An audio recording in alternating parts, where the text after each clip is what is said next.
مشاهدينا الكرام، مرحبا بكم في حلقة جديدة من حلقات سؤال جريء. حلقة الليلة حلقة مسجلة وفيها نكمل موضوع الإسلام في الغرب، لكن تميز هذه الحلقة أننا نعرض فيها تجربتين: تجربة السيدة الأمريكية كاترين التي تزوجت مسلما سوريا وتحولت للإسلام، وتجربة السيدة روبن التي تزوجت مرتين بمغاربة مسلمين. في التجربتين سنتعلم الكثير عن مشكل زواج أمريكيات بمسلمين وكيف يتم تحويل الأمريكيات للإسلام. حلقة مهمة للغاية، فحاولوا مشاركتها مع أصدقائكم، أكثر خصوصا الناطقين باللغة الإنجليزية. فلنتابع جميعا. We have Sister Catherine with us today, and she's going to share her story with us, a wonderful story. And we say welcome, marhaba. Shukran. Thank you so much. I appreciate it. Just share with us first the background of Sister Catherine. Who is she, how she was raised, and everything. Okay. Well, basically, I don't know if you can tell by my accent. I'm truly what you call a Southern belle. I was born in Texas. I was raised in Alabama. I left Alabama in 1984 after becoming Mrs. Alabama to seek my fame and fortune as an actress in the big hot city of Atlanta. And there I met Muhammad. To back up a little bit, how I was raised, I didn't meet my biological father until I was 38 years old. So I was actually raised my early parts of my years with my grandparents and my mother. My mom remarried around the age of 12 to an amazing man of God. And we all became Christians a few years later after the marriage. I served the Lord diligently. I found the Lord at 17. Raised in a strong Pentecostal denomination, Assembly of God, and just was on fire, really seriously on fire for the Lord, was singing, evangelism, doing whatever I could. And then I don't know what happened. Not that I ever stopped believing or doubting God. I think from as early as 4 years old, knew that I knew God was real and loved the Lord, and hear stories about God around dinner table and would cry and weep. And, there was something in my heart tugging.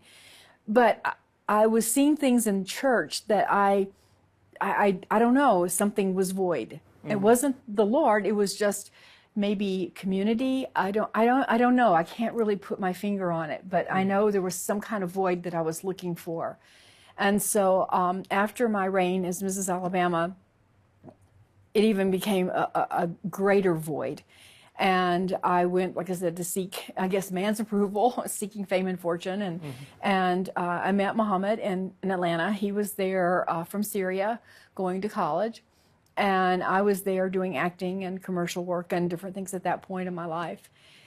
And when I met him, it was, he said all the right things. I mean, he really, truly had all the right words.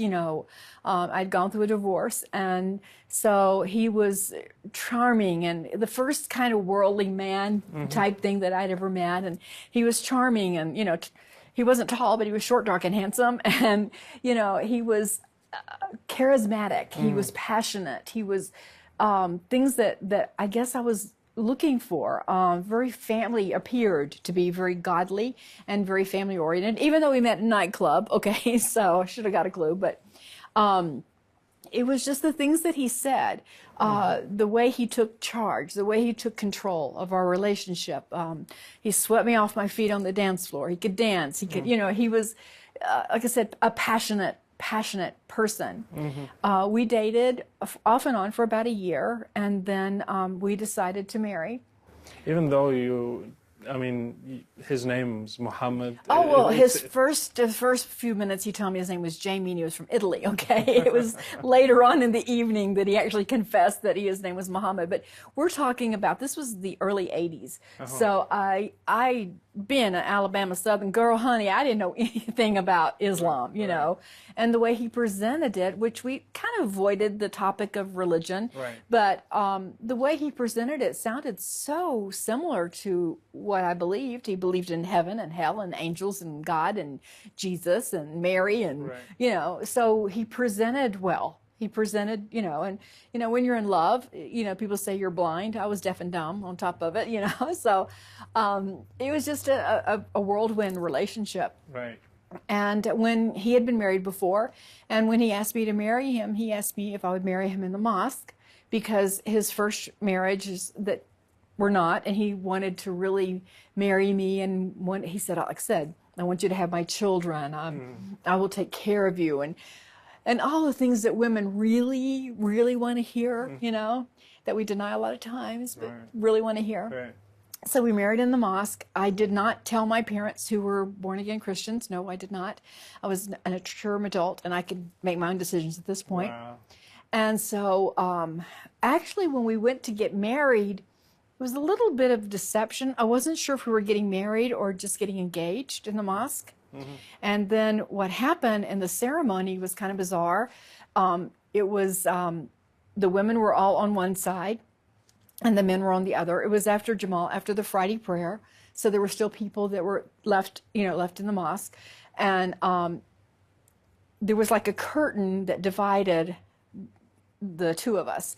And then I kind of went to the front of the curtain, and he was at the front of the curtain on the other side, which I still couldn't see him. I was kind of feel like it was the Leah Rachel story, you know, so I could be marrying anybody over there. But anyway, so there were three guys, and they kept doing the whole service in Arabic. So I wasn't really sure what you were saying. I was saying, exactly. And, you know, the little ladies were beside me, and they would like kind of nudge me to say yes at that point, and then la la la la, you know, doing the celebrating and stuff. And so after the service or ceremony was over, which I had to repeat everything in Arabic 3 times, which, you know, I don't know if it was valid or not, because I couldn't speak Arabic, you know, at that point. And so after that, they gave me a little cookie, and I bit a little cookie, and they gave him a little bite, and then he was gone for quite a while, and the women were there, but they didn't speak any English, but they were bringing me food and water and different things. And then I heard a little knock on the women's side, and they said, you know, go, your husband. And so I go out, and you know how an American traditional ceremony, you hug, you kiss, whatever. Well, there was no affection whatsoever. Wow. Matter of fact. How did you take that? Well, I didn't know. I was kind of confused, because I went to embrace him, and he's like, you know, pushing me back, and no. And then finally, when we get into the car and I'm stripping off the veil, the hijab, you know, he was like, in our religion, we don't show public affection, and especially here at the mosque. So it's like, you know, this is crazy stuff, you know. Anyway, it didn't matter. I was okay. You wore hijab. I had to wear it to the mosque to get married, you know, because you can't go into the mosque with. You didn't mind putting that, like? I loved him. You know, it was like stupid. You know, whatever, dear. You know, if this is what's going to make you happy and you know mean something to you, you know, love. That's you fine. Do things. You know. Yeah. So we pull out of the parking lot, and then he hands me a marriage license, and half of it was written in Islam, and in Arabic, and then there was parts in Arabic, but there was one part where my name had been changed, and my name had been changed to Zana. And I'm like, I asked him, what does this mean? Why is my name changed? And he said, because, you know, that's my favorite name, and so I gave you my favorite name. So he made everything romantic, okay? Everything had a reason, you know, great salesman, you know, everything had a close. And so after I looked at the license, he said, but did you change? You know, did you change your religion? And I said, no. He goes, well, then don't worry about it. Because apparently even on the certificate, it showed I had given up my Christianity and converted to Islam. And so, again, I questioned that. And like I said, he said, did you change in your heart? And I said, no. He says, then don't worry about it. But it's just a paper. It's just a piece of paper, exactly. Little did I know how now, looking back, how important that was, because Islam, all it takes is an intention, you know? So I still had converted. And then apparently I had said the Islamic Creed, repeating all these things that these imams were telling me to repeat without even knowing what I was saying. Wow. Right. That was the beginning of our So long you have been, 15 years, yes. I mean, set up to say the Shahada without knowing the Shahada. Exactly. You know, just reflecting back for quickly, we have 4 children together. I have a total of 7 children. My first 3, I had 3 before I had met Muhammad. But the thing is that even when he would tickle the kids, you know, instead of how in America we say uncle to make you stop, no, it was the Islamic Creed. You know, he would make them say Rasulullah, what, you know, I'm not going to say it, but you know what I'm saying. And it was like, anyway, so that's kind of bizarre. But anyway, so our journey began from there. And, you know. Were you happy after that? Like, you left the mosque and you're married now? And well, everything? yeah, of course. And then shortly after, you know, I became pregnant with our first child. And, you know, I waited all these years to have a natural child, my first children, which I still consider my natural children. But they were adopted. I had 2 girls from, I adopted, were abused children I got from the States. And I went to Brazil to get my 3rd child. So this was my first natural child. And, you know, so of course I was, you know, excited and in love, thinking, and, you know, with the man of my dreams, and he appeared to be everything that I hoped for. Did you tell your parents later? I told them that day, you know, later on that day. How did it go? Oh, not real. Not real well. Matter of fact, there was a huge fight between him and my mom, and he kind of gave me the, you know, I guess mandate, who am I going to listen to now? You know, am I going to listen to my mother, or am I going to listen to, you know, to him? He's now my husband. And didn't the Bible say that you're to leave your mother and father? You know, I mean, he knew enough of the Bible, you know, to use it. Use it, yeah. So, so what do you say to that? You know, Right. I loved my parents, but at the same time, I'd started a new life with him, and I didn't want to lose them. I didn't want to lose him, and so it was kind of a very conflict. And you know, over the next course of several years, the control thing that drew me to him was the very thing that really amplified a few years later, that actually ended help in the marriage. For instance, he would subtly take things away from me. Now, nothing blatant. Okay, I was working and I was an actress. Of course, that's taboo in Islam. I didn't know that, but you know, he would say, "You can get a better job." So it was always like, "You can get better friends.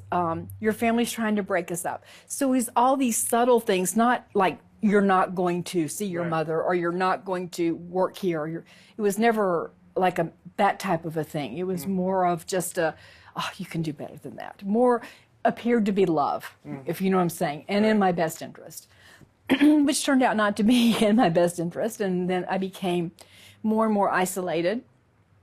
And then during that time also, when our daughter was 16 months, I went to Syria for the first time without him.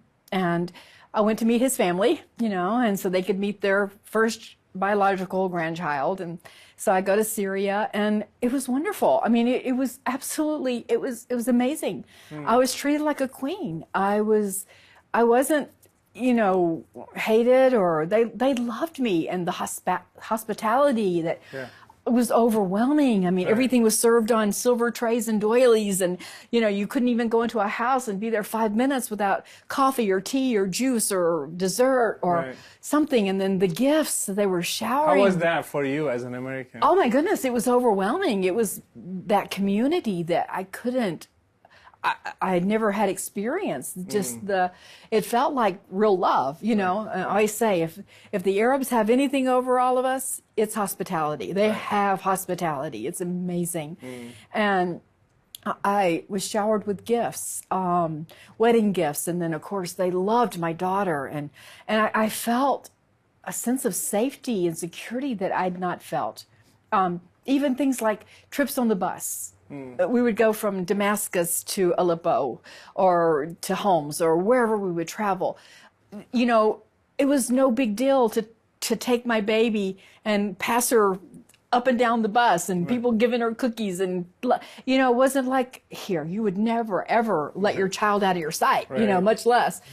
And here, you know, my child is being passed up and down the bus, and I have so many crazy stories, but you know, it was just this different community. Yeah. Very different. Very different. So how did it go like that, like pretty normal life, like, let's say, despite the cultural differences and stuff the first few years were very, you know, he had his moments of you know, he was very Dr. Jekyll and Mr. Hyde. When he was good, he was amazing. When he was bad, he was horrible, you know. So there was no, the other thing, there was no, I know what makes me angry, okay? I know when I'm reaching my boiling point, but with him, you never knew. Okay. You know, it was like, you could put the carpet in the wrong place and you'd be knocked down a flight of stairs. Or, you know, you could do something you would really think is going to make him angry, like be an hour late home, and he was fine. But then the next time, if you were 15 minutes late, there was 20 questions. So there was no consistency. Right. So I think the intrigue of never being able to figure him out, do you understand? Yeah. Was like, I was always trying to understand. And then the first trip to Syria, being there 4 months, so I could learn to be the good Arabic wife and, you know, learn his culture. 4 months. The first time I stayed 4 months with my daughter, and, you know, trying to learn the culture, trying to learn the language, trying to learn how to cook, learning how to clean, learning how to be everything, you know, that he needed in me as a wife. I mean, I was totally just... But you're in the United States. Why you want to learn something in another country while he's here? He should adopt, like, or like... I don't know. It was, you know, Rashid, it was almost like I wasn't myself. Okay. It was almost like, and I don't mean to sound weird, but almost like a spell had been put over me, or something crazy, because even the way... I'm a very independent woman. I always have been. I guess it's pretty apparent. But I've never been one of these shy, you know, type people. And but with him, I was not me. I was totally submissive and different. It was like, even when he would be gone for just a couple of hours or during the day, there was almost like this physical thing that would happen to me when I was separated from him.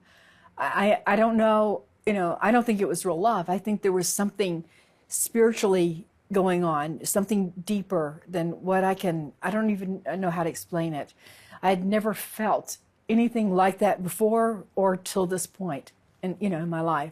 So. And so what went wrong later? Like things that started like putting questions in your head, or like questioning a lot of stuff in his in this relationship and stuff? It was during the pregnancy of our second child. Okay. We found out I was pregnant with a boy. The crazy as it sounds, the abuse really heightened at that point. It went more from verbal and emotional to actual physical. At 6 months, we got into a huge fight. He had stayed out all night. And when he came home and I questioned him, we really got into a real physical fight where he actually kicked me in the stomach and almost, I was afraid I was going to lose the baby. So it was kind of strange knowing that I'm carrying his heir, his son, which is supposedly, the most important thing to a Muslim man is to have that firstborn son, because even at that point, my name even changed. I'm no longer Katrina or the mother of Zena. I'm now only the mother of Zachariah, and no one else, none of my other children. And so, but I was so determined. I had failed at one marriage. And with all the naysayers, I guess I'm like determined that I'm going to make this happen. I'm going to make this work. I'm putting everything, 150% into this relationship and into this marriage. Even to the point after that, I actually started going to the mosque learning, not the Quran, but learning Arabic, taking Arabic classes. And then, of course, when I went to Syria, then I went back the very next year into Syria too. And just, I was in it all the way, I was just going for it. And did you convert to Islam? I didn't convert until the second time I was in Syria. The third time I was in Syria. Muhammad had been going out a lot. We had started a company, a mattress company, and we were making, at that point, lots of money. My weekly allowance, and this was in the 90s, my weekly allowance was $1,200 a week. Okay, that was just my money to blow and play. We were going to trips. We went to Egypt for, 3 weeks. We were going all over the world taking these elaborate trips. I had gold from one end of my arm to the, diamonds and 10 karat, 9 karat tennis bracelets. And, so there was so much stuff that he was now giving me. And it was really for his show more than it was really for the love of me. But anyway, the mindset's totally different. Right. But I went, it was my third or fourth time to Syria. I'm sorry, I can't really remember. It's been a little while. And it was to the point where I was so frustrated because I didn't want the marriage to dissolve. And he was staying out all night and going out a lot. And I thought, well, maybe if I convert. I'd already done a lot of studying on Islam as far as the do's and the don'ts. Basically, how to meet in the middle, how to raise our children, So I didn't offend his religion or he didn't offend my religion, which there is no such thing as a middle ground. But anyway, I tried. And then it was during the month of Ramadan. I was in Syria. And we were in Damascus. His mother was from Damascus. And was to the point where I'd ask everybody every question I could possibly ask. And so they take me down to the mosque, the larger mosque in Damascus. Mm-hmm. And there was an imam there who had lived in Chicago, who was from Syria, but he spoke very good English. So I spent a couple of hours in his chamber just asking questions, and he seemed to be able to answer me enough to satisfy me, okay? Mm-hmm. My biggest issue was the Jesus prophet thing, okay? Was Jesus the Son of God, or was Jesus a prophet? Right. And I still couldn't quite wrap my hand around giving that the deity of Christ up. But at the same time, here I was in a conflict, Mm-hmm. I'm living in this earth. I'm in love with this man. I have 2 children thus far, and what do you do? Right. And so, I figured, why can't I have both religions? In the back of my mind, So I go and I after talking to him, I look at my mother-in-law and I tell her, I'm ready to make my shahada.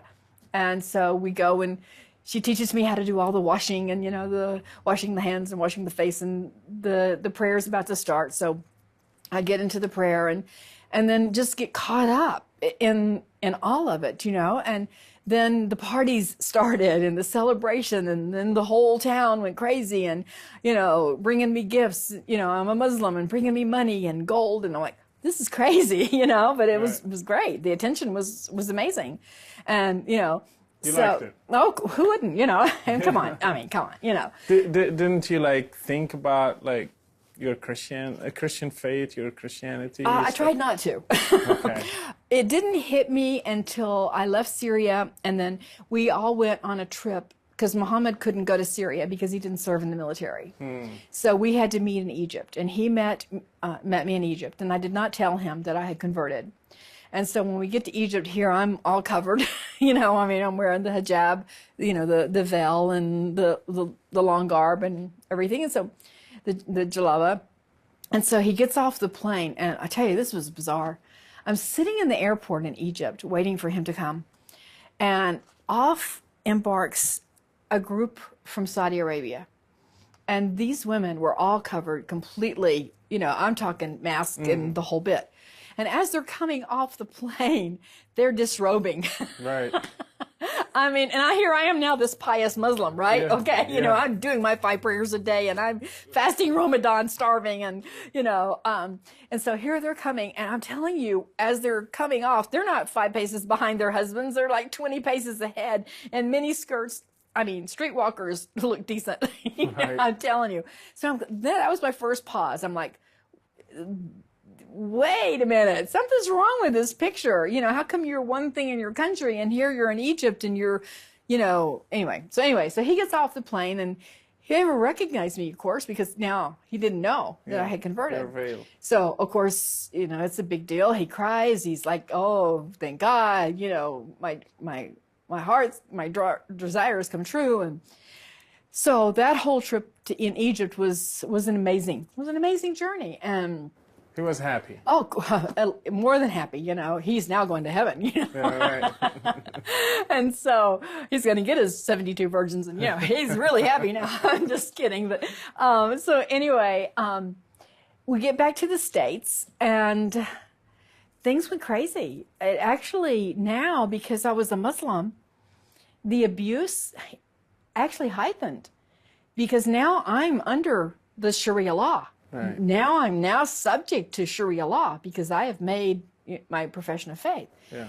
And not only the abuse from him, the abuse from my mother-in-law How's that? became greater because according to him and her, the mother of the firstborn son owns everything. The wife owns nothing. Everything belongs to her. So now she's making me subject to Islam. On top of it, she comes for a long visit for a year. And like we're fighting. I mean, she's taking over my house. She's taking over my private household things, even my own private bedroom with stuff, you know, just I would find her everywhere. And, you know, now, like I said, I'm not only subject to him, I'm subject to her because she's the mother of Muhammad. Right. So I, you know, it just started going bizarre. I was open to see the violence because they had me. I had money. I was now converted. My mother-in-law would give me all these horrible stories about if you were to leave Islam, what would happen to you or happen to your children or whatever. So how am I going to leave? How am I going to get out of this? You know? So what did you do? So I stayed in Islam for about 3 years, very faithful, praying. And like I said, now I'm going to Islamic school. Doing Ramadan and everything. Doing oh yes, doing all the, you know, The washing, wudu. the parties, you know, after you break your fast and, you know, iftar dinner and doing everything. And even taking my children to Islamic school. Wow. Okay. I'm getting on the board of the Islamic school. I'm volunteering at the Islamic school. I'm doing everything, still putting every effort I can. But I didn't see peace. It seemed like the deeper I got into Islam, the less peace I had in my heart. I don't care if I did extra surahs. I don't care if I did extra prayers. I don't care if I prayed all night during Ramadan, during the 10 days of power. You know, it didn't matter. There was no peace. No matter what I did, I couldn't find that peace that I did know before when I was a Christian. So your peace was stolen. You lost it. It was completely gone. Not only my peace, but everything started becoming disruptive. And my mother and dad prayed fervently, of course, for me to become, you know, to come back to Christ, and they would pray for my children. Did you tell them about your conversion to Islam? My children, yeah, of course. No, your parents. It was obvious. I was covering. You know, they lived across the street from me. What are you going to do? I'm coming out of their house with a veil, you know. So you kept it all the time? Mm-hmm. Oh, yeah. I would open the door. I had a hall tree where I'd have the hijab and you know, I couldn't answer the door unless I was covered. You know, people don't understand. It's not just outside in public. It's 24/7. If anyone comes into my house other than my husband or my son or my brother or my father-in-law, I have to cover. Right. You know, so I mean, it's a 24/7 thing going on here. You know, you swim in it. You don't go to the beach anymore. You go to Disney and you're covered.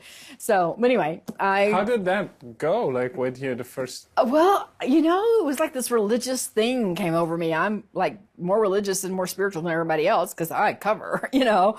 And it seems like the converts, we become more crazy, if you understand what I'm saying. We become dogmatic because we have converted into it by choice. It wasn't like a birth thing where you've grown up like I Right. was talking about the Saudi women and stuff, God rest her soul. But anyway, but like I said, the abuse and the turmoil just became crazy. So I started, I had been watching Ahmed Dadat's tapes Okay. prior to converting.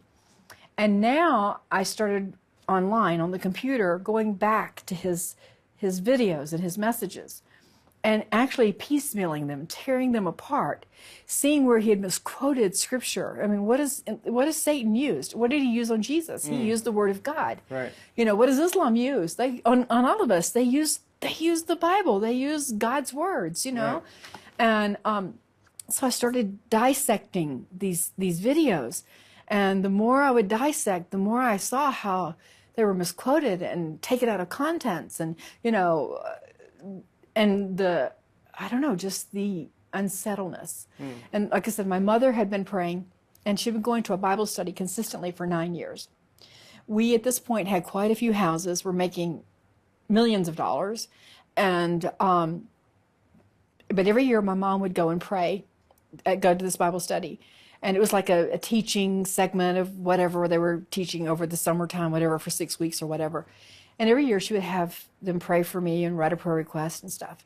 We had a house in Atlanta, and then we had a house in Florida. I was now moved to Florida for a part-time just because I just needed some reprieve from everything that was going on in Atlanta.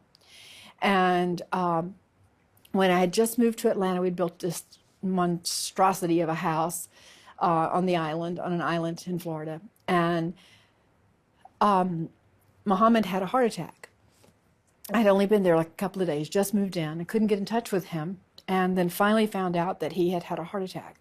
So I had to pack the children up, and my mother went back with me to Atlanta, and he was only 36 at the time. And when I got there, it was like all hell broke loose at that point. My mother-in-law was there. They did not even tell me that he had a heart attack. And the only reason why they had to call me in is because I was his wife, his legal wife, and they could not sign any documents for him to have the surgery. So when all this started coming out, I'm thinking, wait, something's not right. You know, something's not right. Gave me pause to think. And I had been studying on my own in Florida while Muhammad was still in Atlanta. And my mom had been praying. So I got a call when I was in Atlanta for a group of women to come and rent my house one weekend out of the month for a woman's retreat for 3 months. Right. So I said, fine, why not? And these women came in, and I was the only Muslim in my area, only person covered. So, but the pictures on my wall were not covered, okay, with my mother and myself. So these women came in, they saw the pictures on the wall, and it just so happened to be the same Bible study group that my mom had been going to for 9 years. Little did I know who these women were. So these were good old Baptist women, and they went to praying. And literally I had to leave just about everything in the house. We just moved in. They anointed my whole house with oil, praying. They would, every weekend they were there praying for my salvation to come back to the Lord.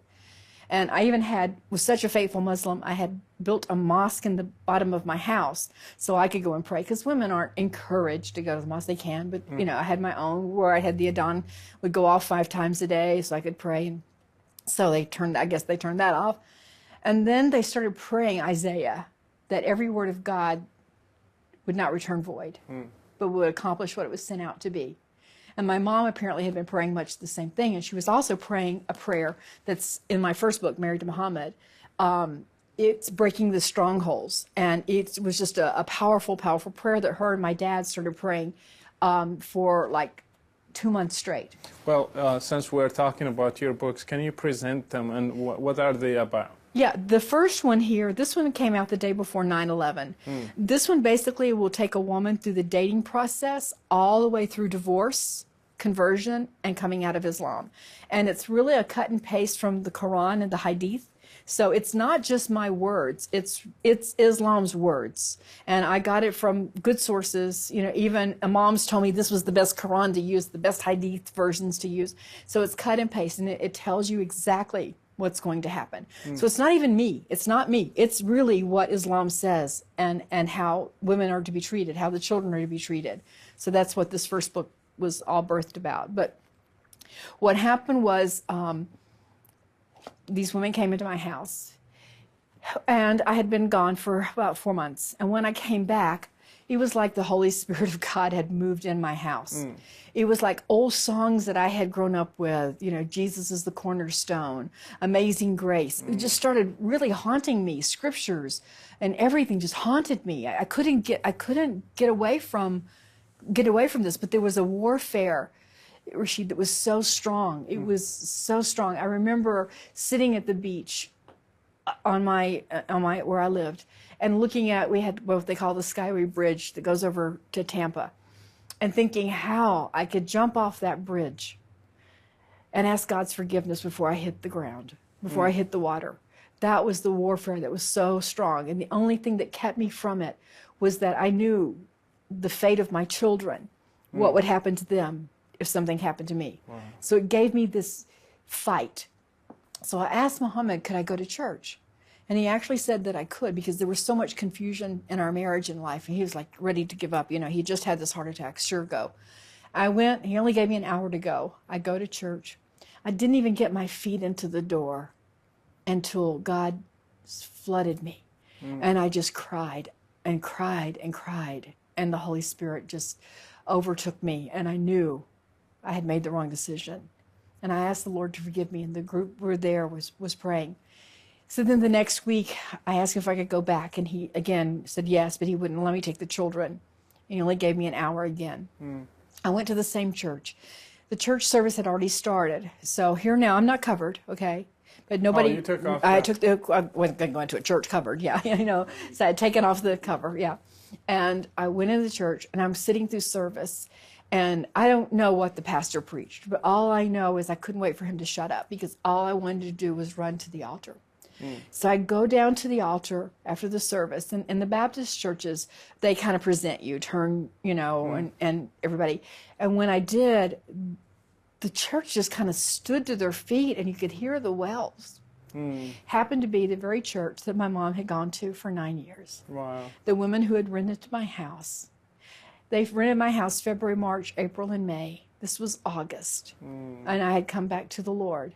And they kept coming down and hugging me and saying, we've been in your house. But I didn't hear anything at that point. You know, all I was concentrating on was my relationship and rededicating my life to the Lord, and just the overwhelming forgiveness and asking God to forgive me for denying the deity of Christ. And not that I really did. I don't even know if I denied it, because I would kind of sneak Jesus in my prayers.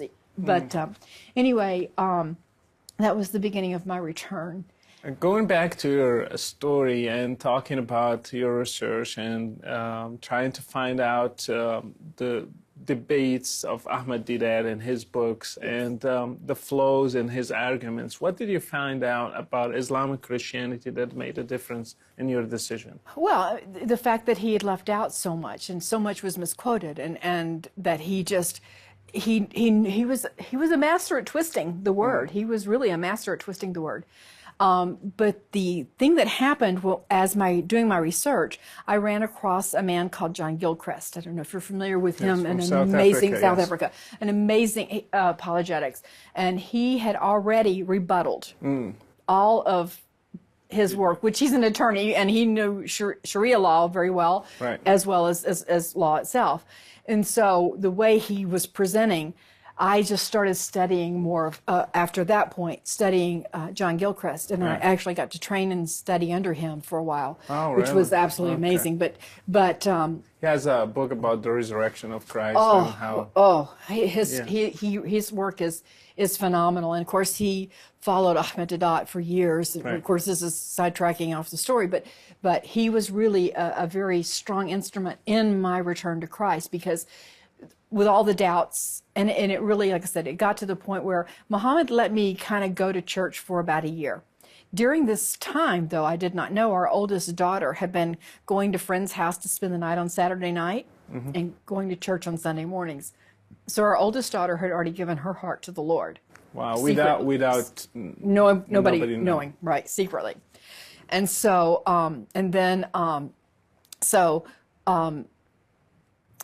I just like I said, just started studying John Gilchrist's writing.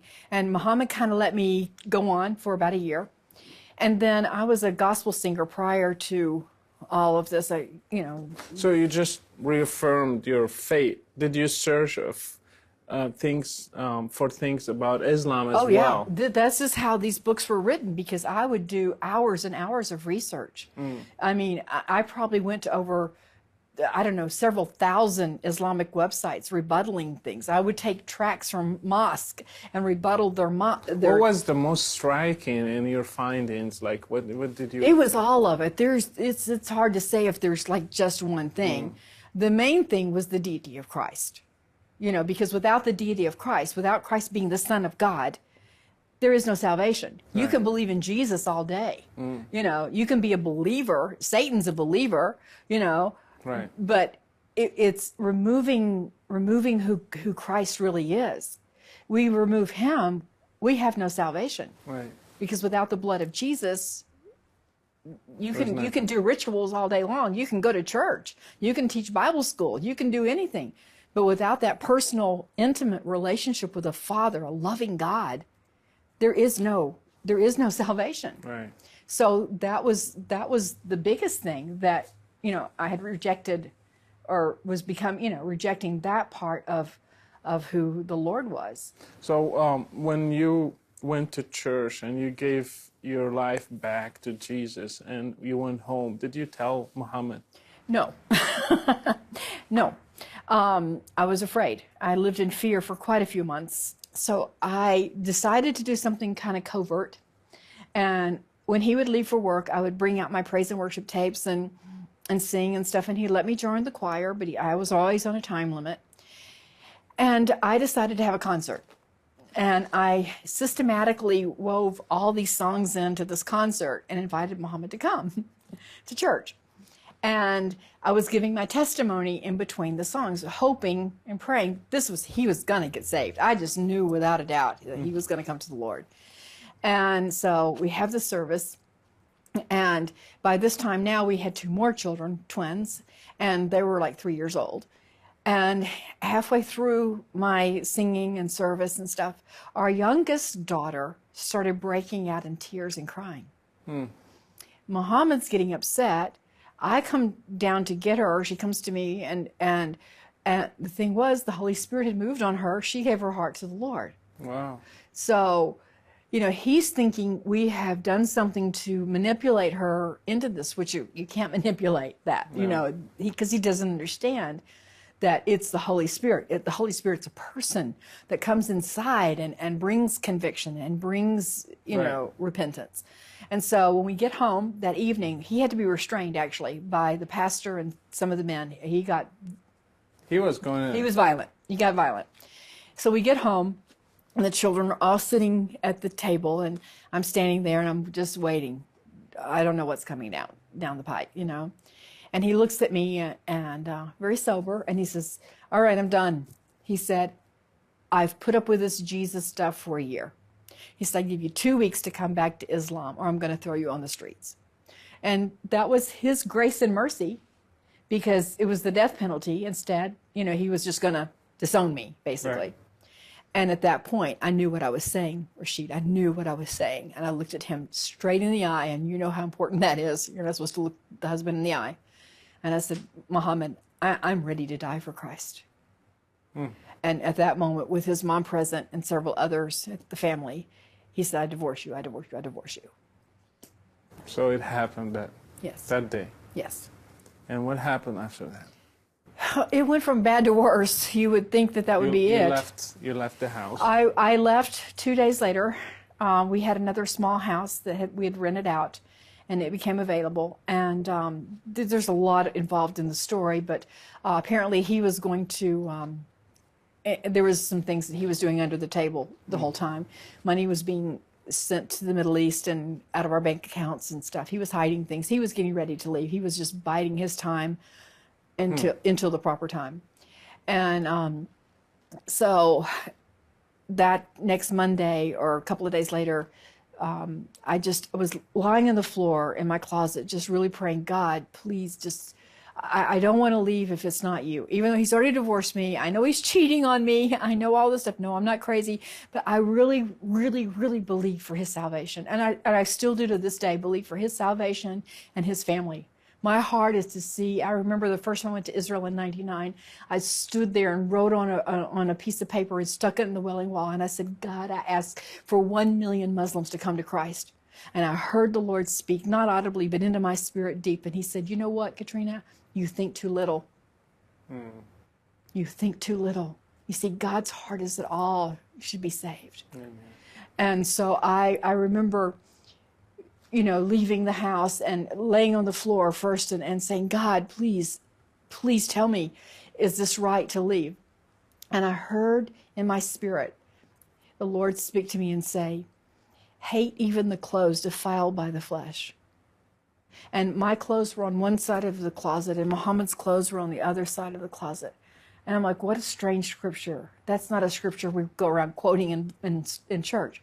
And I'm thinking, God, is that in the Bible? Hate even the clothes defiled by the flesh. And it was just like so vivid. And I opened the Bible, into my concordance, and I found it in Jude.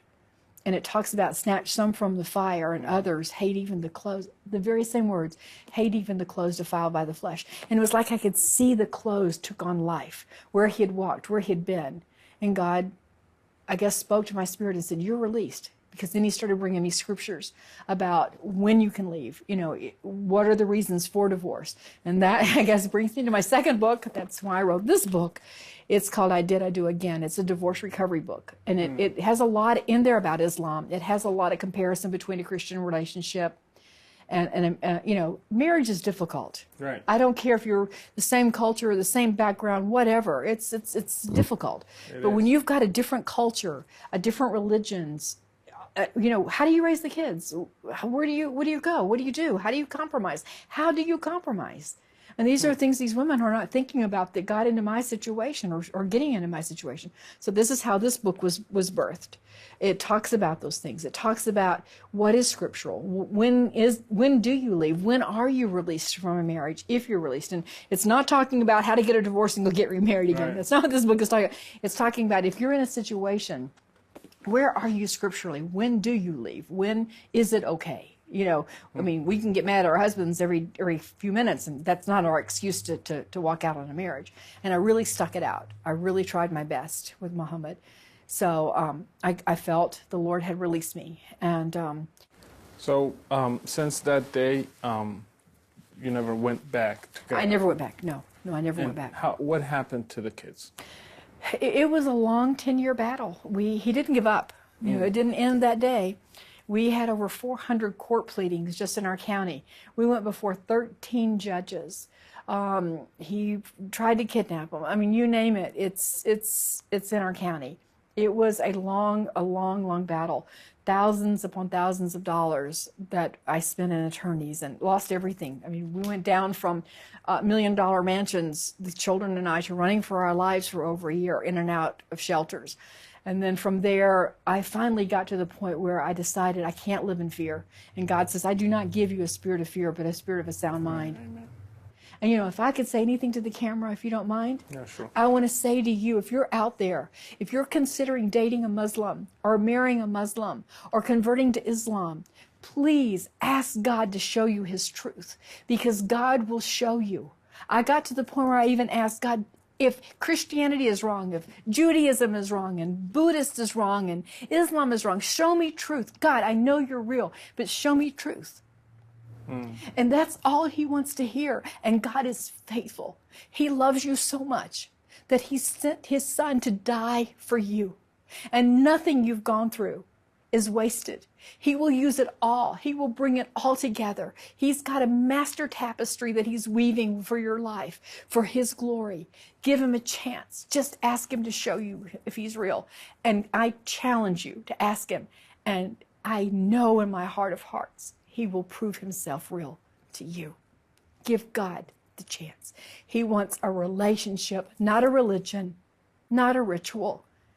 He loves you so much. From the smallest things in your life to the biggest, he's willing and waiting on you.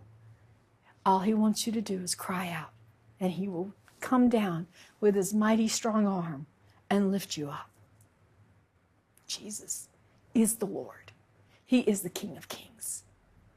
And he did die, but he is alive, and he's coming soon. Thank you so much, and thank you for your time. Thank you. I appreciate it. You're so welcome. God bless you. God bless you. Thank you. We have Sister Robin with us today. Thank you for coming. Thank you. Glad to be here. And I just have, I'm very eager to know your story, so please share with us your story from the beginning. Okay, well, I ended up marrying 2 different Muslim men, not just one. The first time, my husband, after our marriage, he came into the kitchen and he said, "Here, fill out these papers." And I said, "What's this?" "It's immigration papers." And I said, "Well, why are we filling out immigration papers? You're working. That's how I met you. What happened?" And he just said, "I was illegal. I overstayed my visa." And I was like, wow, that was a shock. And I thought, okay, well, how's the rest of the marriage going to go if this is the first lie and it's only been a week? And I thought, oh, wow. So you didn't know your husband for a long time, or like, how did it happen first? Like, how did you meet him, if you can share that? Where is he from? All this background just before you went to marriage. I met him through a friend of ours, introduced me to him. It kind of set up a blind date. They knew that I was been married to an American. That didn't go well. And so I was like, okay, well, you know, a foreigner, you know, I'm willing to go on a date and see what happens. And it's funny, the date started out very casual. And then, you know, a few days, he started calling me every day. And then next thing you know, we were seeing each other every day. It just moved very, very quickly. And then one thing led to another. And before I knew it, he asked me to marry him. And I wanted to, but I talked with my parents. And my parents, specifically my father, said, if you marry him, we won't speak to you. And I was like, oh, come on, Dad, you know, don't do that. But he was serious. He was dead serious. And so I married him anyhow, which that was a mistake. But the point is, you know, you fall in love. You think, oh, this is the right man for me. And he was from where? From Morocco, sorry. From Morocco. Yes. Well, and he was a Muslim. Yes, he was a Muslim. And what time frame all this happened? Like a month, 2, a year? I would say from the time we started dating until the time we were married, probably 2 months, 3 months at the tops. Wow. And you didn't feel it's a little bit rushing, like it's a rush, it's in a hurry? I did, but yet at the same time, there was just something about him that was very calming. It just filled whatever gap I had inside me that I needed. So you were not like a little bit having some questions about his faith, being a Muslim? You are American, he's Moroccan, different cultures, different religions. You didn't take that into consideration? I didn't know really anything about Islam. I didn't know anything about the Muslim culture. All I knew was I assumed he was Americanized because he had lived here for some time,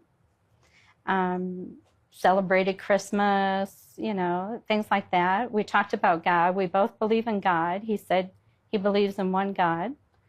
And to be honest with you, I just thought, well, you know, we've got the basics foundation here, Abraham, you know, the Old Testament. The only point was with Jesus, which he believed he was a good man, and we both disagreed on that point. But it was not a big deal. Well, it should have been a big deal, but unfortunately, when you're blinded with love, you just seem to kind of justify whatever you want.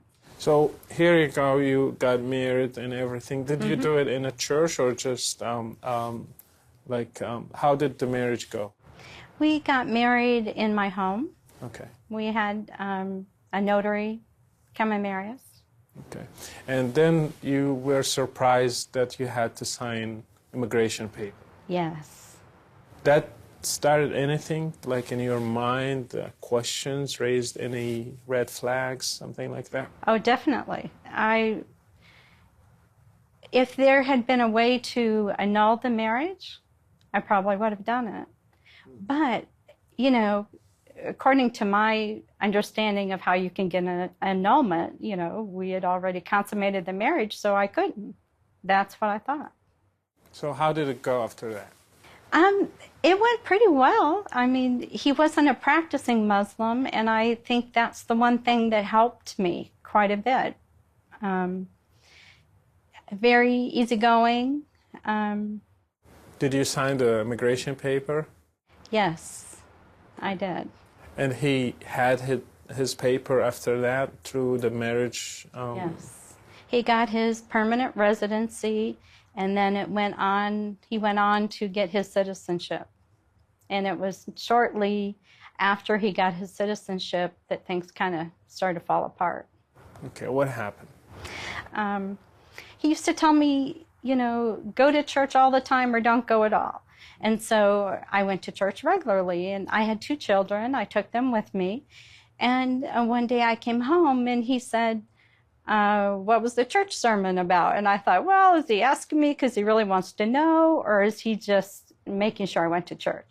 And so I told him it was about sharing the gospel. You don't need a degree in divinity. All you needed was to know that the Lord loves you, and you can accept him as your Savior, and it's not based on works, which I found out later the Islamic religion, in my opinion, was based on works. Right. And so he ended up saying the sinner's prayer because I felt like the Lord asked me to ask him, and I did. I said, you know, do you want to be a Christian? And he said, yes.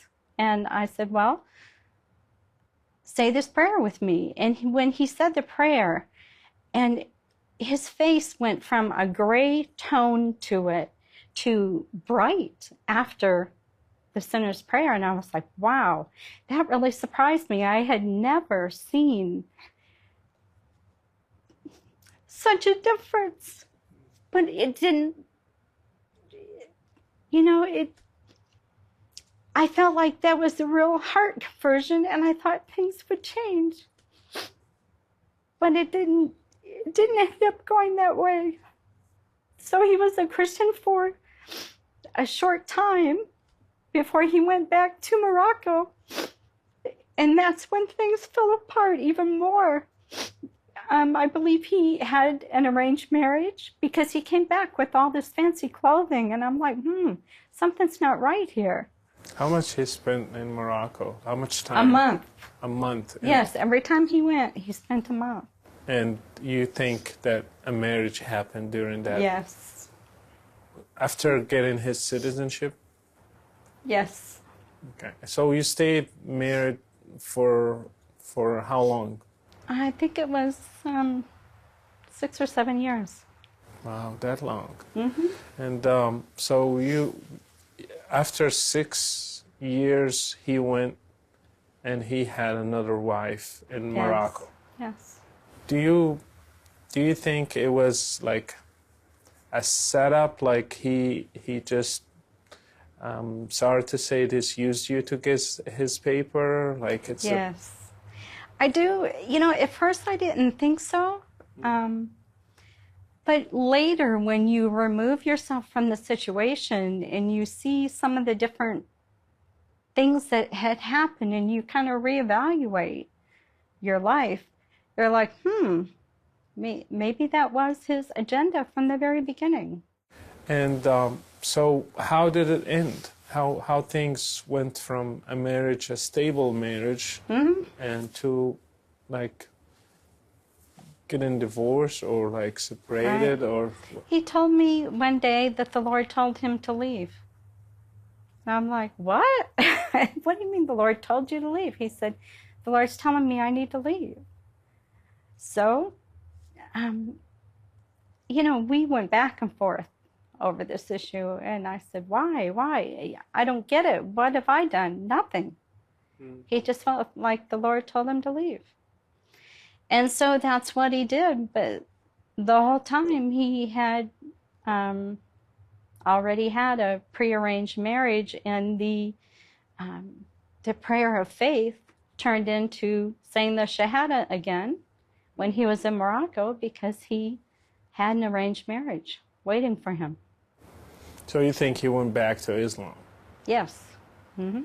So do you think he was just like pretending that he's the a good husband and everything until he got his citizenship and things went another direction or something like that? I don't know if he was just pretending. I think it was real, because even afterwards, he would still send me flowers on my birthday and cards at Christmas. And, why? He's the one who broke up the marriage. Why is he still trying to pursue a relationship? So I don't know. I mean, that's a real good question that only he can answer. Tell me about the second experience that happened. What happened after that? Did you you said enough, like another culture, another religion, like I shouldn't get into this from the beginning, something like? Well, a number of years passed in between the two, because I needed time, and I was very lonely at the time, and a girlfriend of mine was dating a Moroccan man, and he had brought his brother over.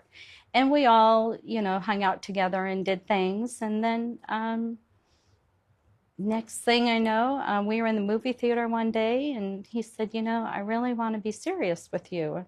And so we started talking. We started talking more and more, and we decided to get married. And I was thinking, wow, how am I going to explain this to my parents again, the second go around?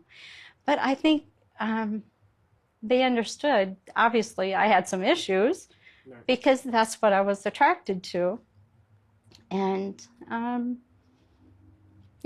we ended up getting married, but this is really quite a twist. We were married by a Jewish rabbi. How's that? Yeah, I know. This Jewish rabbi that we found,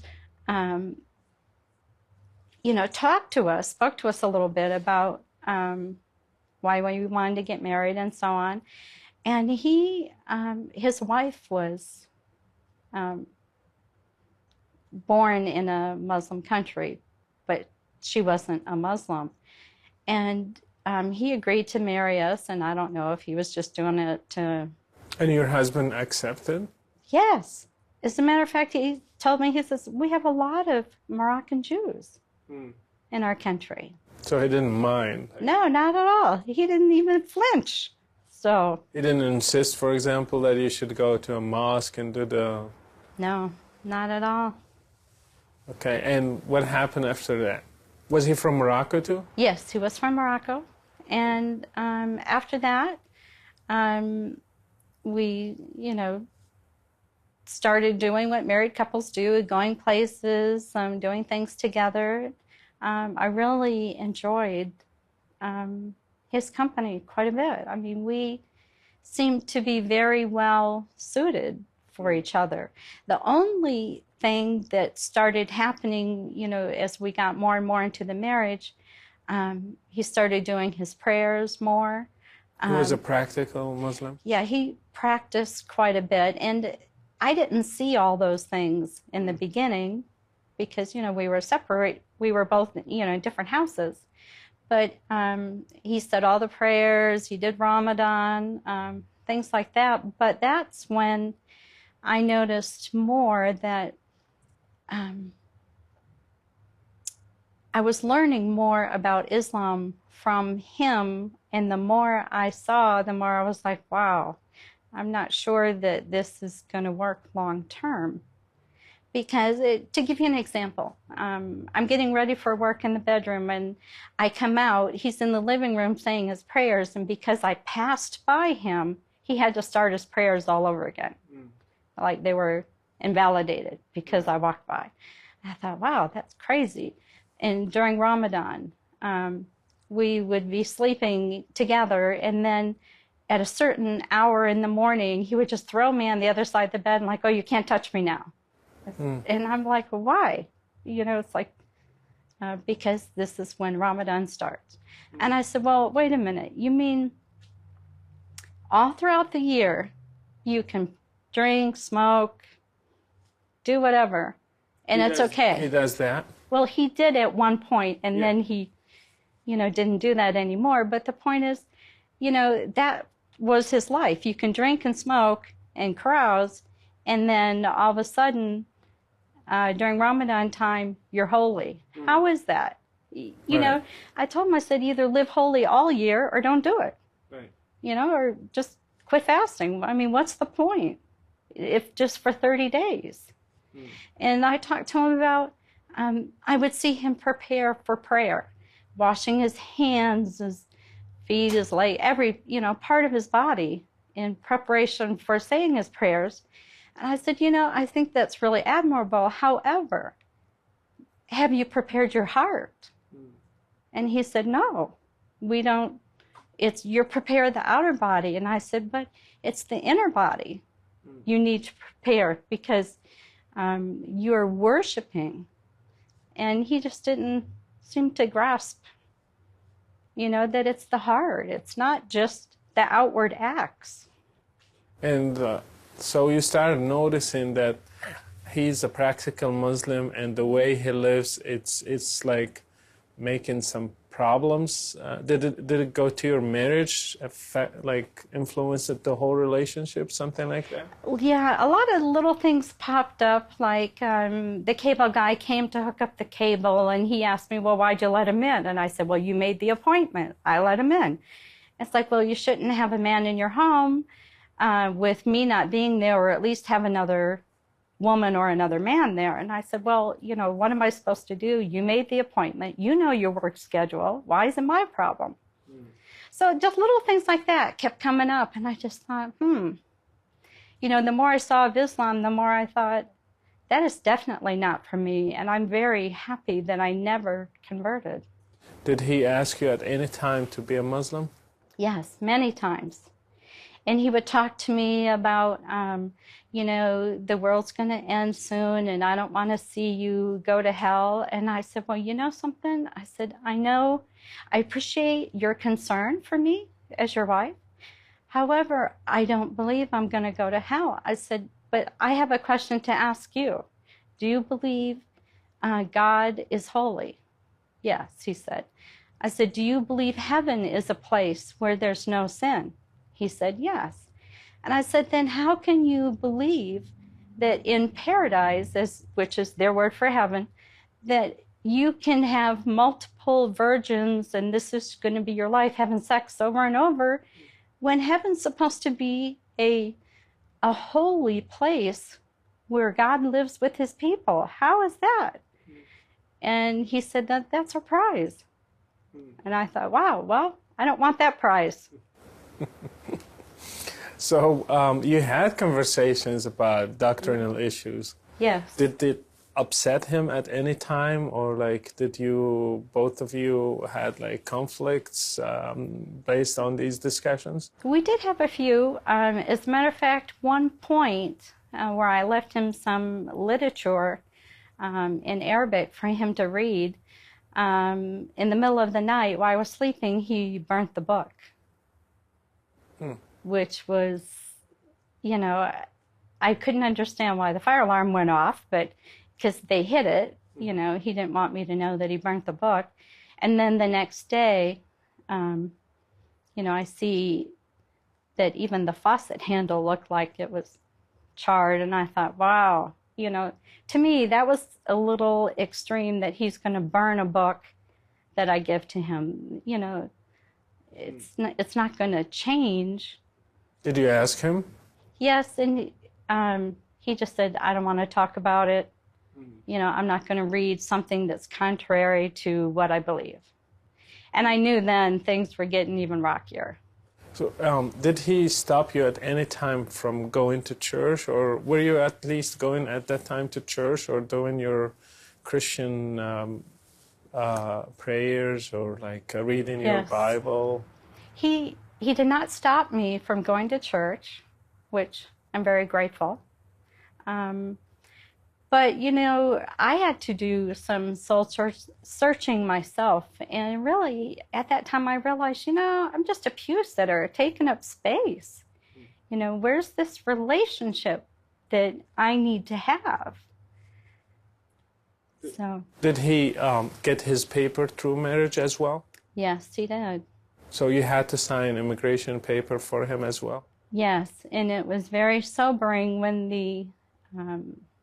in the immigration interview, the lady asked me, do you understand that you're saying that you will support him financially for 10 years? And I went, wow.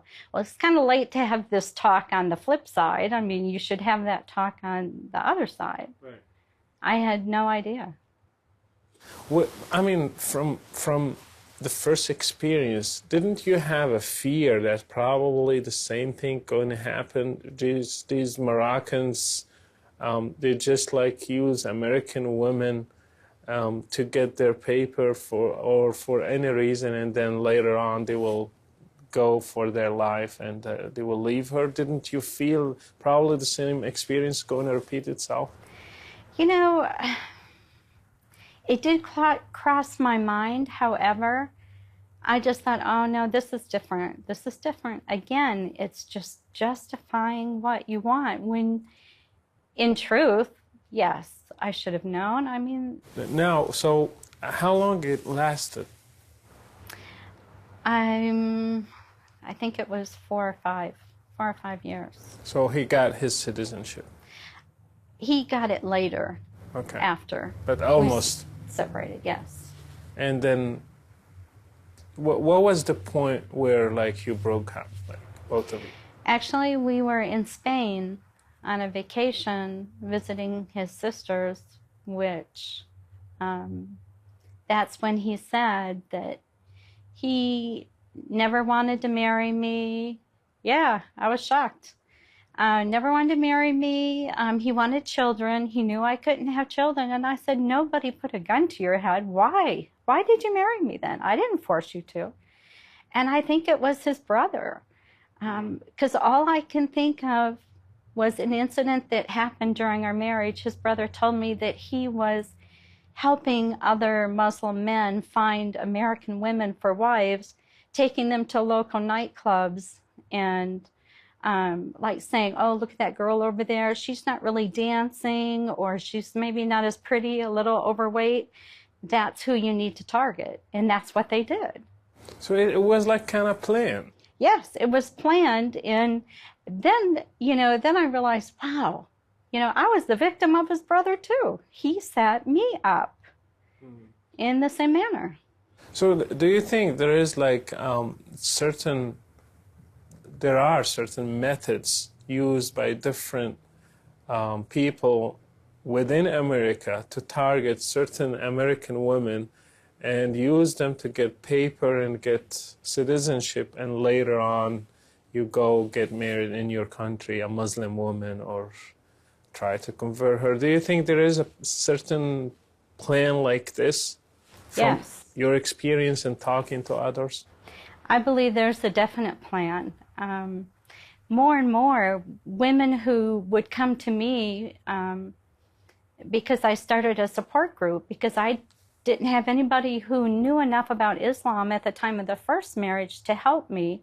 And so over the years, I saw a pattern, and that was a definite pattern that it's like I call it the 5-year plan. The 5-year plan. Yeah, that was my term for it. Because it just seemed like within 5 years, they get what they want, they move on, and almost all of the ones that I knew, the situations with the wife, the husband had already been back to his country to marry, and then was just waiting till he was divorced, and then would do the papers to bring over the Muslim woman. So what is the 5-year plan? How it starts, how it ends? It starts with a very quick romance, and of course looking for women who maybe aren't the most beautiful, but just nice women they know that they can live with. But and then from there they'll say things like, oh, I'll make sure nobody ever hurts you again, and it's a shame your husband didn't treat you well, and I would never do that. Trying to build up trust. And you end up trusting them. You believe them at their word. But their words were just, you were being deceived. Do you think it is related to culture or to religion, or what is the thing behind it? Like, is it something just Moroccans do, or is it a pattern shared by so many nations? I want to hear your opinion about this. I think it's more than just one culture. It seems the pattern is rampant throughout America. But you don't hear about it. People don't talk about it. Why? Well, because women don't want the world to know they've been deceived. So they're not going to tell you. And the men certainly aren't going to tell you, because then immigration or the law might be looking at them a little more closely. So I just think that there's a definite plan put in place. And at one time I had heard, but I can't verify 100%, about the Young Fighters Club. And it was a group who train young men, just like my brother-in-law was doing, on how to court American women and get them to marry them. And if they do, they win a certain amount of money. And who sponsors it, I don't know. But it was amazing that in my own situation, my brother-in-law all of a sudden had $10,000 to start a business not long after we were married. So how do you explain that? Yeah, I don't know. When I was going to the post office with him one day, and he said he had to mail this check. And so I was holding on to his paperwork, and I looked. It was a check for $10,000. And I said, "Where'd you get this kind of money?" He grabbed it from me and said, "I don't need to tell you anything. Stay out of my business and don't question it." And that's all. It was like, wow, okay.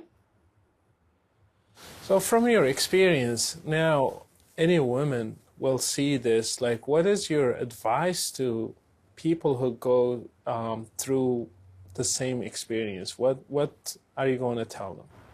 First of all, take it from somebody who did it twice. Mm-hmm. It's not worth it. You end up losing time. They're just wasting your time. And then you end up being older and you're going, wow, what happened? You know, the best years of my life, they've stolen. And I allowed it by marrying them. Just don't do it. Walk away. It may be hard. You may love them. But I think if you give yourself time and really think about all the different problems you can have, and the fact that they're not in it for the long term, that's not the purpose of the marriage. That you're just going to end up sad and brokenhearted. So, and the Bible tells us about the darkness and light. Right. They cannot.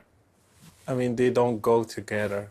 Didn't you take faith into consideration? Like, as a Christian, I don't know how much were you at that time strong in your faith. But didn't you think about Islam as being a different faith, and it contradicts definitely the Christian faith? Did you think about it? You know, I didn't know enough about Islam until it was too late to really, yes, I know about light and dark and that you shouldn't be unequally yoked, but you know, it just really didn't have enough meaning for me to sit there and go, well, you know, this verse means this to me. It really didn't mean, or I didn't understand the meaning. Maybe that's a better way to put it, what that really meant. Because I looked at Old Testament characters and I saw marriage to foreigners,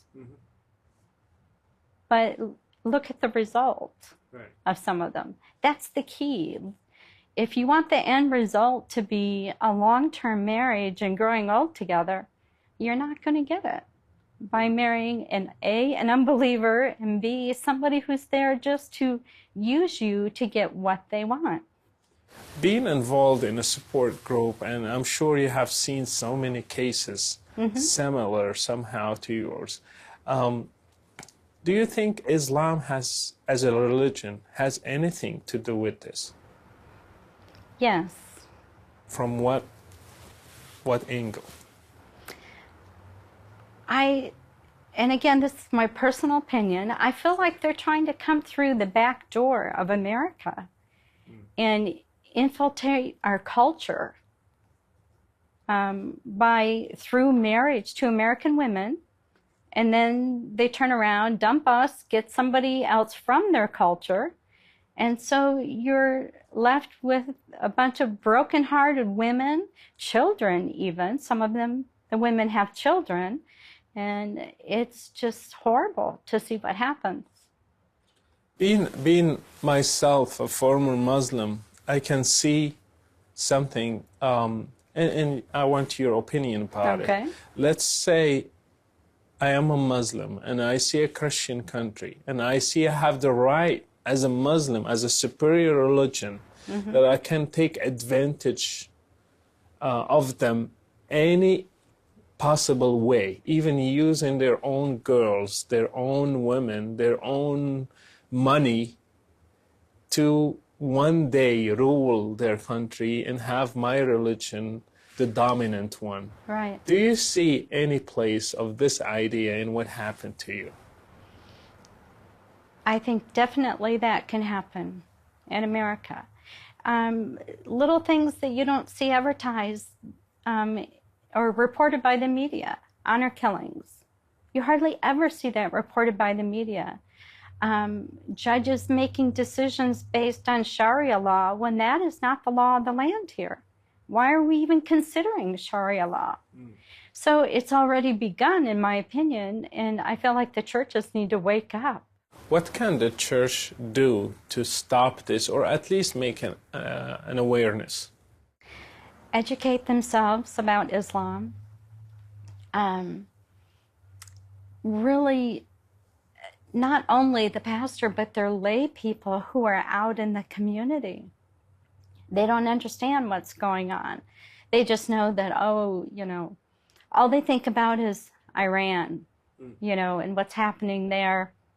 But they don't understand that in the meantime, all this other stuff is going on that they're totally blind to. And it's going to affect them. It's going to affect the church. There were other women, not in the church that I went to, but that I had found later, who were doing the same thing as me, and their church didn't have enough information to really counsel them. I heard that the most targeted people in the United States by Islam are African Americans and women. Do you confirm this from your experience and from talking to other people? I had more experience with them targeting women, American women. I'm not sure about the African American. I'm sure that does exist, but I don't have the experience to say yes. How about cases of abuse? Did you hear about any cases, or at any time in your experience have seen an abuse of women based on the culture, like, and especially religion, that we can beat them? We are superior to them. They have to serve us. They have to cook for us. They have to do everything in the house, and we are the kings. We just work and come and sit. Right. So did you experience this? Because this is how we were raised, and part of it is religion. Do you have anything to say about this? I know that there was a lot of abuse, physical abuse in cases of women that I spoke to, but in my own personal case, it was more, I had a back injury and I told my husband, please, you need to work, because he wasn't working. So he was not working. Sorry to stop you here. Yes. And you were supporting him? Yes, yes. I was supporting him, and he wasn't working, and every day I would cry because of my back injury and have to force myself to go to work. And Which husband? The first one or the second one? The second one. Mm-hmm. And that's when him and his brother came up with the idea to start the business, start their own business, and the money magically appeared. So the abuse, we were talking about the abuse. You have not seen from other women that went through the same experiences, abuse? Oh yeah, they've been abused. One woman who's a very good friend of mine, the abuse was so bad, they consider her case as like the standard to judge other cases because it was so bad. And it was amazing that the courts awarded custody of the child to the father, the one who was doing the abuse. It doesn't make sense. How about, I heard about polygamy within the Muslim community, but it's not recorded anywhere. So he has on paper one woman, but actually he has 4 or 3 or more than one. So do you confirm this from dealing with cases of American women married to Muslim men? Yes. What they do is they'll marry the American woman, you know, through the courts, whatever, and then they will go later and get another wife and just marry in the mosque because the mosque does not have to report it. So this is like confirmed by many cases or just one incident? No, there were a few. There were a few cases, but also just as a woman myself to see, is that really happening? I signed up for a Muslim dating site, and there were so many cases of men looking for other women, and they put right in their profile, you know, I'm married, but I'm looking for another Muslimah, and we can just get married in the mosque. I was shocked. On the internet? On so the internet. Public? Well, it was a Muslim dating site, so. So it's a marriage, Islamic marriage, but it's not recorded with the government. Correct. And the mosque blesses this marriage, because even if it contradicts the law of the country. Well, I assume so. I mean, otherwise, why would they marry them, knowing that they're married already? Well, last thing, do you have anything to say to girls and women who are sometimes attracted to a good-looking Middle Eastern man? They love him, and he looks fine, and he looks moderate. He's not going to force them to convert or anything, at least at the beginning. Right. Do you recommend that marriage? Do you say, go for it? What are you going to say? Of course, my answer is going to be run. Run the other way, because it's just a waste of time. It's like seeing something that, like a beautiful piece of art, and you think it's painted by some famous painter because the name is there. But if you look closely, you really see that it's a forgery. You know, they come and they're dressed nice, they have nice smelling perfume, which of course we all love, and then, you know, they say all the right things to you, but in the end, they don't want what you want. They just want access to America. And you're the vehicle for them to gain that access, and you end up with nothing. So don't do it. Thank you so much, Robin. You're welcome.